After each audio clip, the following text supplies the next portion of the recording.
Friends, मैं सुमिता फिर एक बार आप सभी के सामने आपसे ढेर सारी बातें करने आई हूँ। सबको मेरा जय Shri Krishna, good morning and मुस्कुराते रहिए।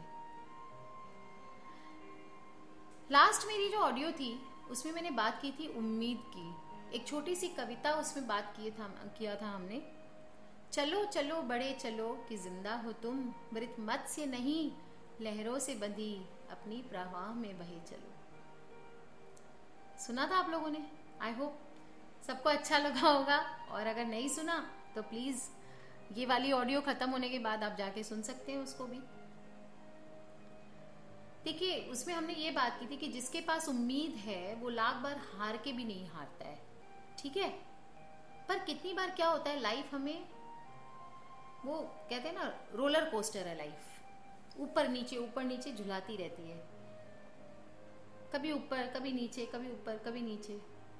और हम, क्या होता है, जैसे ही लाइफ ऊपर आती है तो हम बड़े खुश हो जाते हैं, जैसे ही लाइफ डाउन चलने लगती है तो हम एकदम दुखी होके पूरा अपने आप को सोचते टूट चुके हैं हम। ऐसा नहीं होता है। आपको छोटी सी बात बताती हूँ। गौतम बुद्ध को आप सभी जानते होंगे, मैं उनकी बहुत बड़ी फॉलोअर। उनकी जो टीचिंग्स है ऑसम, बहुत अच्छी है। एक बार वो एक गांव से गुजर रहे थे, वहां के सम्राट ने उनसे पूछा कि आप एक भिक्षुक हैं, पद यात्रा करते हैं, आपके पास कुछ भी नहीं है, फिर भी आपके चेहरे पे हमेशा प्रसन्नता कैसे रहती है? मेरा बेटा इतना बड़ा राजा है, उसको सारे सुख है, नौकर है, चाकर है, जो खाने मांगता है वो मिलता है, उसको मैंने सब कुछ दिया हुआ है, फिर भी वो दुखी रहता है, हर समय चिड़चिड़ाता रहता है, ऐसा क्यों? आपको पता है गौतम बुद्ध जी ने क्या उत्तर दिया उनको? उन्होंने उनसे कहा, राजा जी से, त्याग करना सीखो। त्याग किसका? त्याग किसका? अपनी इच्छाओं का। आपको अगर प्रसन्नता चाहिए ना, उन्होंने सीधा सीधा सम्राट को पूछा, अगर आप प्रसन्नता के बारे में जानना चाहते हैं तो उसके पास जाइए और पूछिए जो अभाव में जीता है, जिसके पास नहीं है। आज आपके पास है तो आप दुखी हैं, आप जिसके पास नहीं है वो सुखी है। क्यों सुखी है? क्योंकि उसको कोई आशा ही नहीं है, कोई चिंता ही नहीं है। और ये सब छूटे इसके पहले ये जितनी वासनाएं हैं, जितनी हमारी चाहते हैं, इनको हमें खुद को छोड़ देना चाहिए। देखो, दो चीज है, छूटना और छोड़ना। छूटना मतलब परिस्थितियां हमसे छुड़वा देती है। आज समझ लीजिए हम गाड़ी में घूमते, बड़े ऐश के साथ घूमते हैं, परिस्थिति हमारी खराब हो गई, गाड़ी चली गई, हम हमसे छूट गई, तो हम क्या होगा? दुखी होंगे। अरे मेरी गाड़ी छूट गई, मुझसे मेरी गाड़ी छूट गई, मेरी गाड़ी छूट गई, मेरे पास अब गाड़ी नहीं रही, मैं ऐसे रिच था पहले, अब नहीं हूं। ऐसी बातें हमारे मन में आती है तो हम क्या होते हैं? दुखी हो जाते हैं। दूसरी बात क्या होती है? हम छोड़ देते हैं किसी चीज को। छूटना और छोड़ना, हम अब छोड़ने की बात कर रहे हैं। छूट गया, पर आपने छूटने से पहले उस चीज को छोड़ दिया। लेट्स सपोज, बूढ़े लोगों को कभी देखा है? इवनिंग हमेशा वॉक करते थे वो, कभी गाड़ी से जाते थे। कैलकाटा में हमारे मेट्रो चलती थी, घर पे गाड़ी थी, पर दादाजी, सारे लोग गाड़ी में बैठ के जाते थे ऑफिस, पर दादाजी पैदल तक जाएंगे मेट्रो से, वहां से फिर पैदल ऑफिस, वॉक करते थे। उन्होंने छोड़ रखा था। किसी दिन अगर घर में गाड़ी खराब हो गई तो पापा, चाचा लोग सब अपसेट, पूरा गुस्से में आ जाते थे, यार गाड़ी खराब हो गई, कैसे जाएंगे काम पे, ये वो। पर वहीं दादाजी अपना पैदल निकल लेते थे, उनको कोई फर्क ही नहीं पड़ता था, उनको कोई गुस्सा भी नहीं आता था, मनमौजी थे अपना। चले गए वो ऑफिस, सबसे पहले ऑफिस भी पहुंच जाते, अपना काम भी कर लेते, शाम को घर भी लौट आते। ये लोग किसी दिन जाते भी नहीं थे।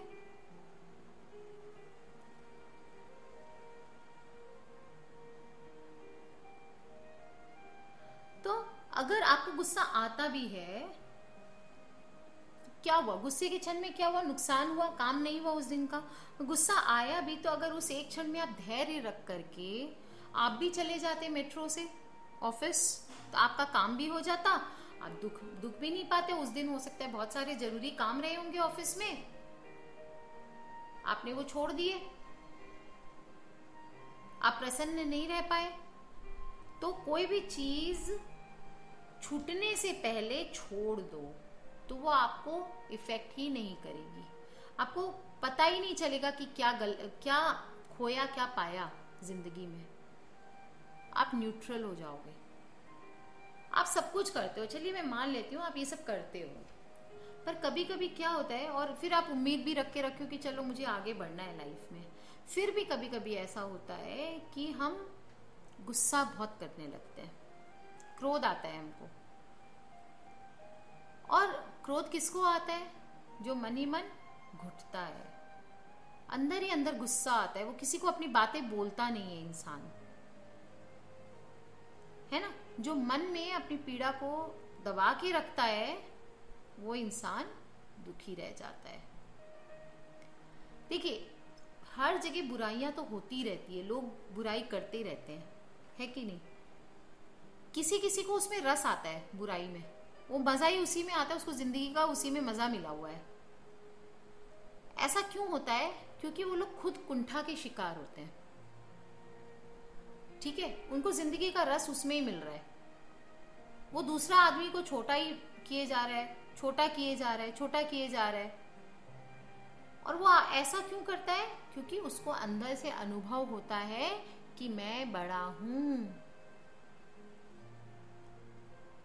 ठीक है, उसको क्या लगता है कि मैं बड़ा हूं, इसलिए वो ऐसी हरकतें करता रहता है। पर आप अगर उसकी बातें सुन के, उसकी निंदा सुन करके आप क्रोधित हो रहे हैं, तो किसका नुकसान हो रहा है? आपका। आपके पास उम्मीद है, आप आगे बढ़ रहे हैं, पर आपका क्रोध आपको रोक दे रहा है। अगर आपको लाइफ में सक्सेसफुल होना है, आपको लाइफ में आगे बढ़ना है, तो आपको अपने क्रोध पे नियंत्रण रखना पड़ेगा। मुझे पता है कभी कभी ये बहुत मुश्किल हो जाता है, बहुत मुश्किल होता है, पर दूसरों के बर्ताव पे ध्यान ना दें। कभी कभी ऐसा होता है कि किसी एक पर्सन का बर्ताव इतनी हद तक गंदगी पे हो जाता है कि वो असहनीय हो जाती है हमारे लिए, हम बर्दाश्त नहीं कर पाते हैं उसको। और बड़ों को आप कंप्लेन करें तो बड़े बोलेंगे बेटा आशीर्वाद समझ के हर चीज को अपना लो, सहन करने में ही बल है, परिवार की एकता बनाए रखो, तुम अच्छे हो, तुम सहन करो। तो क्या सचमुच सहन करना मतलब अच्छा होना होता है? बहुत कठिन होता है। जब सरेआम कोई आपके ऊपर अत्याचार करने लगे, लांछन लगाने पे उतारू हो जाए, आरोप लगाए, लोगों के सामने उन्हीं आरोपों को साबित करने में लग जाए, आपसे जलता है और आपकी हानि करने लगे, सामाजिक हो या लोगों के सामने, या फाइनेंशियली आपकी हानि करने लगे, आपके पैसे का नुकसान करने लगे, और आप मैच्योर्ड हैं, उसके बाद में भी आप उसकी बार बार उसकी इस दृष्टता को सहन कर रहे हैं, उसकी जो ये बदमाशियां हैं उनको आप सहन कर रहे हैं,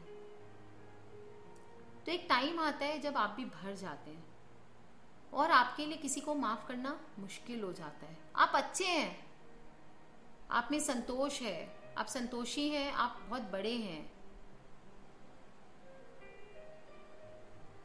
और ऐसे में अपनी सेल्फ रिस्पेक्ट भी हर्ट होने लगती है इंसान की, अपना आत्मसम्मान लगता है कहीं टूट सा रहा है, आपका खुद पर से विश्वास उठने सा लगता है।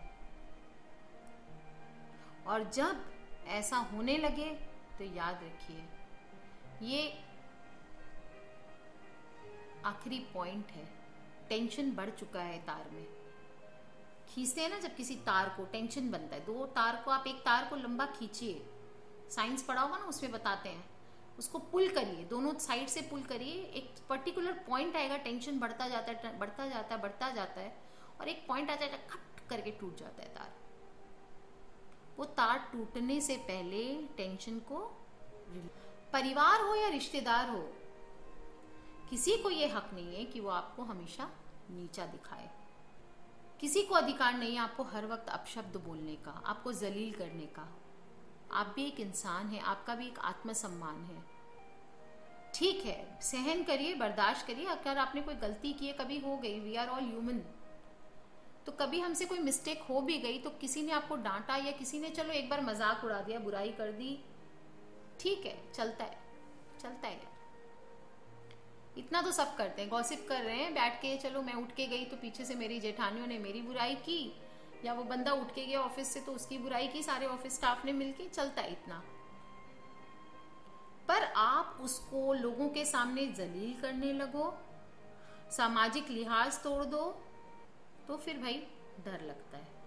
ऐसी स्थिति में कभी भी अगर आप आ जाएं, क्लियरली बताएं उस पर्सन को, पॉजिटिवली बैठ के बात करें कि नहीं, मुझे ये पसंद नहीं है। अपने गुस्से को चिल्ला के नहीं बोलना है, उसको सामने सामने बैठ के क्लियर वर्ड्स में उससे बात करें कि तुम्हारी क्या प्रॉब्लम है मुझसे। अपने आप को नीचा गिरा के घुट घुट करके रोना ना चालू करें, खुद सुइसाइडल ना हो जाएं, क्योंकि उस इंसान को आपसे परेशानी है, आपको खुद से परेशानी नहीं है। दुनिया तो यूं ही बोलती है, बोलने दो, पर जब वो बोली हद से भर जाए तो उसका निदान निकालो। कैसे निकालो? सामने बैठ के निकालो, डायरेक्टली बात करके निकालो, घुटो मत। डायरेक्टली उस इंसान से पूछो, तुमको क्या प्रॉब्लम है मुझसे, क्यों तुम मुझे सबके सामने जलील करते हो? जवाब देना पड़ेगा उसको। अपनी आंतरिक शक्ति को, साहस को बनाए रखिए, क्लियरली बताइए, बोलिए कि मुझे ये तुम्हारा व्यवहार पसंद नहीं है। और अगर ऐसा इंसान आपके बार बार इशारा देने पर, डायरेक्टली बोलने पर भी नहीं आपकी बात समझता है और आपको लोगों के सामने जलील करता रहता है, तो उस जगह से हट जाएं। मैं समझती हूँ कुछ ऐसे रिलेशंस होते हैं जहां पे आप नहीं हट सकते हैं, आपको बने रहना है। आपके आसपास के जो लोग हैं, लेट्स सपोज एक पति पत्नी का रिलेशन है, उसमें इतना आसान नहीं होता है, बच्चे होते हैं रिलेशन में, अलग हट जाना इतना आसान नहीं होता है, क्योंकि आपके साथ दो और जिंदगियां जुड़ी है। पर व्हाट अबाउट यू? आपका क्या? और कितनी बेइज्जती। या तो आप दुख मत लगाइए मन पे, आपकी बेइज्जती हो रही है तो होने दीजिए, लोगों को बोलने दीजिए। आपके पति अगर आपके साथ अत्याचार करते हैं या आपके बारे में जाके लोगों को गलत सलत बातें बोलते हैं, बोलने दीजिए, सुनिए। और नहीं, अगर वो आपके आत्मसम्मान को ठेस पहुंचा रहा है, वो आपको चोट कर रहा है, आपके जीने का अधिकार आपसे छीन रहा है, तो ऐसे इंसान के साथ बने रहना कोई मायने नहीं रखता। किसी को भी अपनी खुशियां नष्ट ना करने दें। आप भी एक इंसान हैं, आपको भी अधिकार है जीवन में खुश रहने का।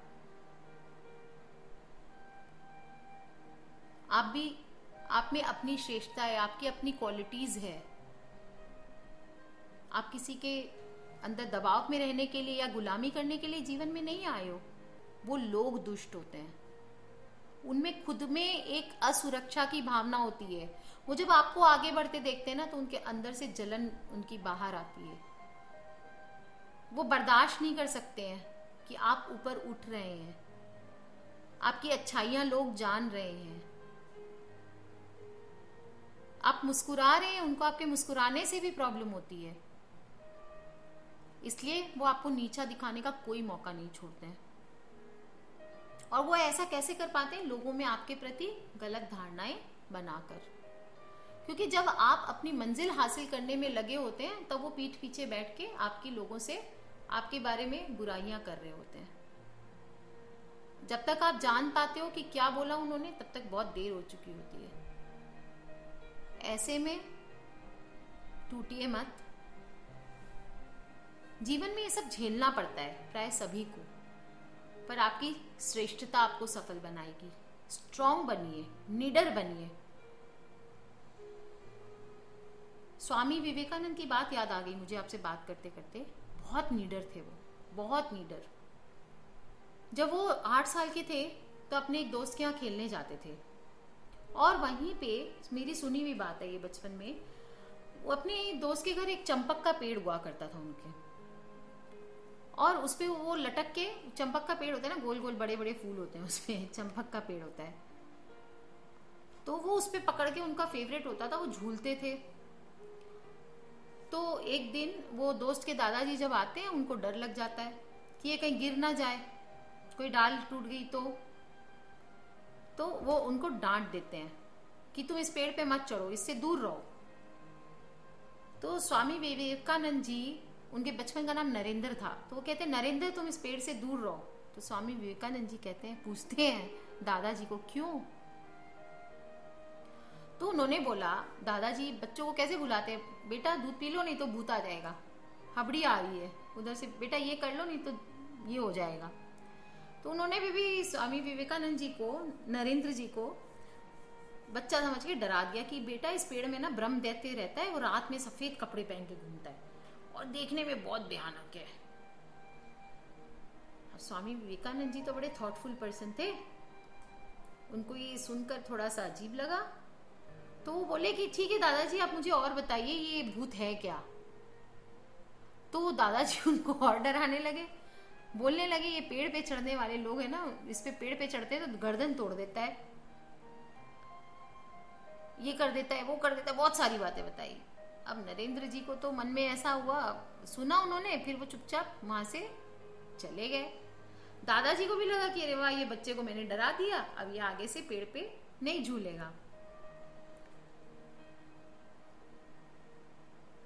फिर उसके बाद क्या हुआ, पर वो गए नहीं, स्वामी विवेकानंद वही वापस उसी डाल पे चढ़ के झूलना चालू कर दिए।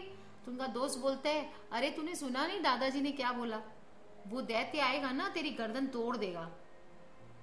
तो वो क्या कहते हैं, बालक नरेंद्र, छोटे बच्चे थे उस समय स्वामी विवेकानंद, बड़े ध्यान की बात है, बोले डरो मत,